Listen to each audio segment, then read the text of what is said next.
everybody having a party today? And I'm feeling very good about it. So I love the summer. Honestly, those nice days on the beach, hanging out with your friends, what could be better than that?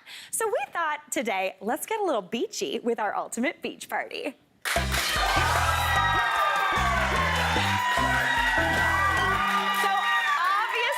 We have got to start off in the kitchen. Now, the kitchen is not always the place you start off when you're thinking of going to the beach, because oftentimes food gets sandy. You don't necessarily want that. And I'm not gonna lie, when we started talking about what recipe I should make in this segment in the office, everyone had so many ideas. They were like dips, veggies, salads, sandwiches, all these different things. But for me, when I'm on the beach, I want something that's gonna like cool me down, be totally delicious, and just remind me that it is summertime. I don't just want my atmosphere reminding me, I want my food reminding me too. So I am doing the perfect beach snack salad. It's a feta melon salad with basil and a little bit of mint in there. It's bright and fresh, totally delicious. Also really good for a barbecue, if you're doing a barbecue anytime soon. But the first thing I'm gonna do is get to work on none of those things I just listed, because I gotta work on an onion. I love an onion in this salad. That flavor of a little bit of a red onion with some melon, with herbs, with feta is really bright and punchy, gives a little bit of spice. So I need about half of a red onion.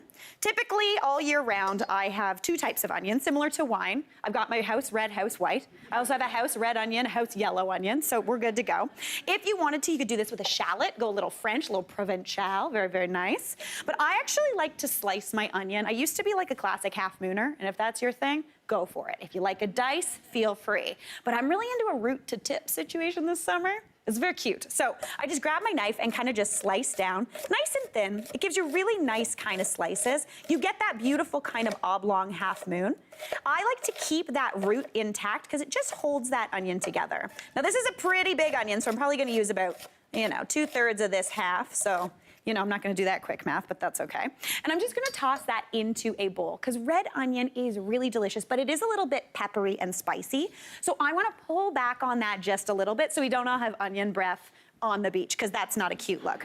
All right, so I'm gonna add that on into my bowl, and I wanna lightly pickle this onion. So the first thing I'm gonna add is a bit of salt. That's gonna draw out a little bit of the moisture from that onion. I'm gonna throw in some pepper just for fun, but that's just for flavor, not really doing anything else. And then I wanna add in something acidic. Now you could use vinegar, that would be delicious. Something like an apple cider would be great, but I love citrus. So I'm gonna use some lemon juice, but before I do that, I'm gonna show you my new favorite way. I'm showing you all my favorite ways to do things today.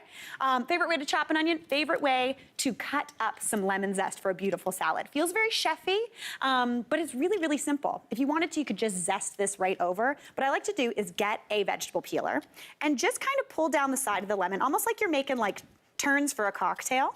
Like a twist, you're about to make a very fancy martini, but you're not, you're making a delicious salad. Just pull a couple of those off, avoiding as much of that white pith as possible. If you get a bit of it, it's totally cool, you're not gonna notice. And then what I like to do is stack these up and then give them a slice. This feels like you're gonna have really big hunks of lemon in there, but it adds a little bit of visual beauty. It also gives you those punches of that sweet, perfect lemon flavor without all of that acidity. So you get that like lemon sweetness from the zest, but then that acidity from the juice. So I'm gonna pop those on into the bowl as well. To me, this looks very Italian. I don't know why, but you do you, whatever you think. Now I've got some lemon here that I'm just gonna cut in half. Add in the juice, and again, that's gonna pull back on that raw onion. Now, if you wanted to, another trick to get like a little bit less of that punchy onion flavor, you can also just soak it in a little bit of cool water. That just pulls it back. Like when you're making burgers and someone doesn't like an onion, little bit of water on there pulls out some of that spiciness, and it'll make it absolutely beautiful. But I love this vinegary kind of acidic punch. So add that in, give that a little bit of a toss just to kind of coat everything. And then I'm just gonna set that aside. You can already see the color of that onion starting to soften and get a little bit more pink. That vinegar starts, or that lemon juice starts to also turn a little bit pink from that beautiful onion. So I'm gonna set that aside for about 5 minutes just to get that pickling going. While that does its thing, I'm gonna get to work on my melon. Now I'm using watermelon today, but you could do this with cantaloupe. That would be absolutely beautiful. Only melon I'd avoid is a honeydew, because I think I've literally only had one good honeydew in my whole entire life. It's like filler melon. You know when you get that fruit salad and you're like, oh, I got all the honeydew. Tastes like nothing, it's the worst. All right, so I like to kind of almost cut my melon into big slices, half moons. For a watermelon, you wanna use about half for this salad. If you're doing a cantaloupe, I'd use a full good sized cantaloupe. I like to peel my melon by slicing it into big slices, and then just grab your knife and just cut around. A little bit of that white in there is beautiful. It gives a kind of nice, watery, delicious, almost kind of bitter note, which is really good. Oh, this watermelon smells really good. I don't know the trick. Everyone says it's knocking, it's the spot, it's this, it's that. I don't know what the trick is. I get a bum watermelon 50% of the time. Not today, though. All right. Give that a nice chop into a good dice so you get that beautiful watermelon flavor.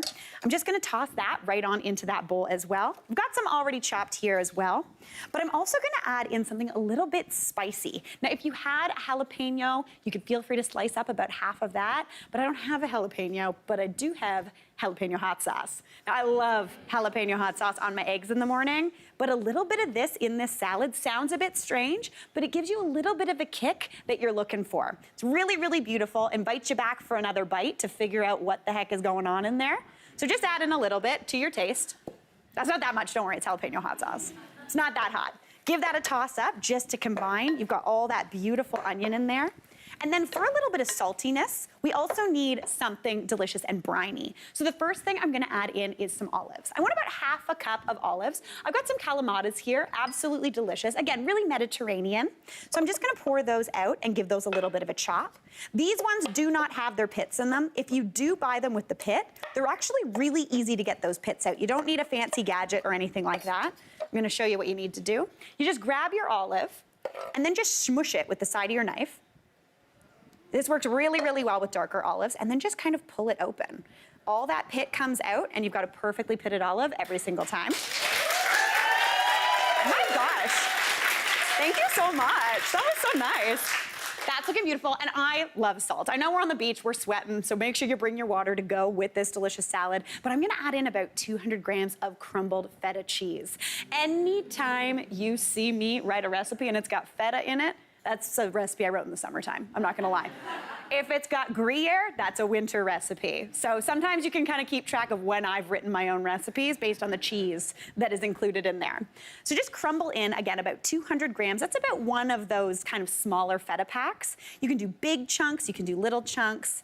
And then for a little bit of extra fat that helps kind of carry all that flavor around, I need just about a quarter cup of olive oil. This is the time if you want to use that really delicious bright olive oil that you've got hanging around waiting for, like, I don't know, someone fancy to come over. This is when you use it, because you're not heating it. It's staying cold, it's staying beautiful, so all those flavors are gonna just maintain and give you that peppery, delicious bite. So just let that go on, give you a little bit of oil, a little bit of fattiness, give that a stir together. Just a toss. This is the hardest part of the recipe, is stirring neatly, not gonna lie. And then into there, I love to add some bright, fresh herbs. So this is a classic thing. To be honest, if you wanted to add some meat in here, a little bit of prosciutto, get out of here. That saltiness, totally delish. But I'm gonna throw in some herbs. So over here, I have got my basil and mint. And if you have an herb garden right now, these are probably going absolutely bonkers. I have like too much basil. I overplanted, but that's okay. I'm gonna show you though how I actually like to harvest my herbs to make sure that they grow back and get even bushier and less kind of reedy. So what you wanna do is get your stalk of herbs, and right here where there's like a junction and there's a couple little guys coming out in big leaves, that's where you wanna snip. So just go right down and snip. What's gonna happen there, these little leaves are gonna grow out into 2 separate stalks and give you more basil, bushiness, absolutely deliciousness, and you're not gonna end up with like, you know, random like weedy little no basils. Nobody wants that. So I just want about a handful of each. So again, getting that basil all harvested. Same thing for mint, just look for a junction, slip down and snip, and that's gonna grow beautiful mint right from there, give you even more deliciousness. All right. Now I'm gonna take this, almost treat those herbs like the greens in the salad. So just toss them right on in. You don't have to chop them if you don't want to. Just slip your hand down that stalk and they should come right off. Looking absolutely beautiful, oh my gosh. If I'm walking by your garden and you have herbs, I will touch them. Just a heads up. And then you just walk around and it smells amazing. That's not weird, right? All right, add those in, get them absolutely beautiful. And then you can toss this onto a beautiful platter if you're eating this at home, which, I mean, that for a barbecue, what a delight. And then if you're bringing this to the beach though, all you need to do is grab some sort, right, doesn't that look beautiful? Grab a little container, pop that beautiful salad right on in, and you, my friends, are ready to hit the beach with a delicious lunch that's gonna keep you refreshed, give you a little bit of that salt kick that we all know and love, and it's gonna be absolutely amazing. I'm very excited about this, but just in case you wanted to enjoy this as well and to help you have the tastiest, best time at your next beach party, thanks to IKEA, we're sending you home with this stackable container and a beach towel. Hey, Mary here. What did you think? Drop your comments below and don't forget to like and subscribe for more of the good stuff.